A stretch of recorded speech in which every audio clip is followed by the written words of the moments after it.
নাহিদ সাহেবকে আপনারা জিজ্ঞেস করে দেখবেন ওনারা কূটনীতির কি বোঝে, ওনাদেরকে রাজনীতির ব্যাখ্যাটা দিতে বললেন। এরা জানে, এরা কি জানে রাজনীতিটা কি?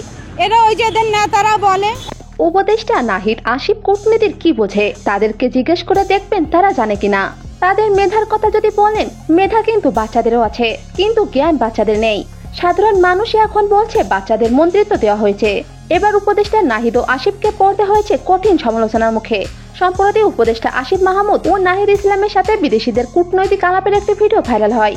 সেই বিদেশিদের ইংরেজিতে করা প্রশ্নের জবাবে আধা ইংরেজি বলেই বাংলা বলার জন্য অনুরোধ করেন নাহিদ ইসলাম। এরপরই এই উপদেষ্টাদের যোগ্যতা ও মেধা নিয়ে প্রশ্ন উঠেছে।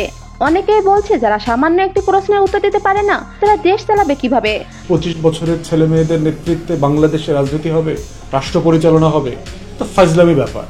যাদের জীবনে কোনো অভিজ্ঞতা নাই, জীবনে 2 টাকার কাজ করে নাই। ঢাকা বিশ্ববিদ্যালয়ের একটি মেধাবীকে দিয়ে সাকিবের মতো ক্রিকেট খেলানো যাবে না, যে যেখানে যোগ্য তাকে সেখানে বসাতে হবে।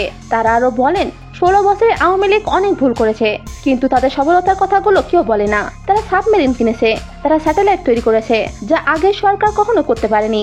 তবে নতুন সরকার গঠনের পর উন্নতি কোথায় হয়েছে জানি না, কিন্তু গণহারে গ্রেপ্তার ও পদত্যাগের ঝড় বইয়ে দিয়েছে।